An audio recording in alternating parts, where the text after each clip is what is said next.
Sovereign Council is calling on citizens to remain calm.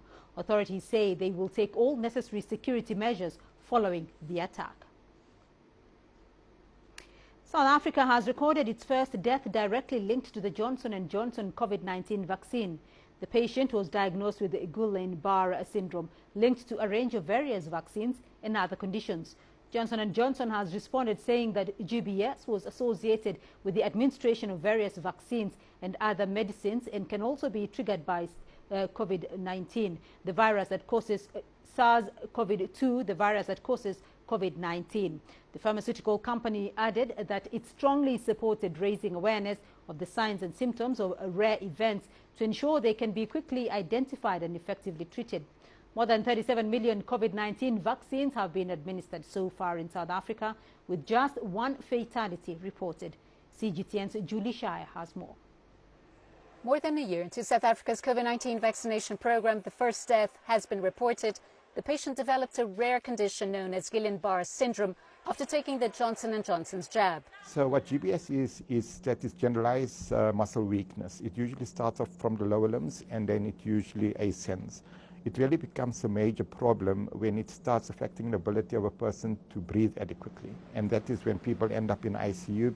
A few days later, after taking the J&J, the patient experienced the symptoms and they presented to the medical officer. But at that point in time, it was not necessarily identified as the GBS case. However, as the condition progressed and then they went again for consultation, that's when it was actually identified to be a GBS case.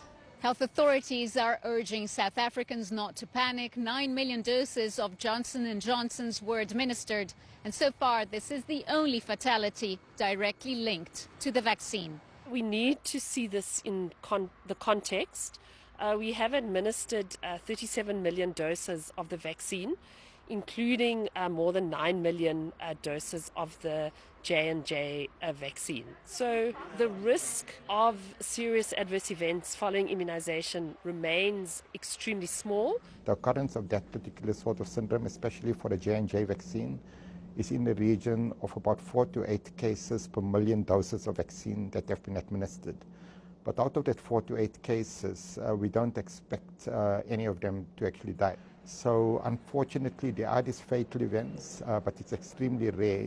In the absence of vaccines, the COVID-19 death toll would likely have been much higher. It's estimated by the World Health Organization that vaccines saved at least 20 million lives in the first year of the pandemic.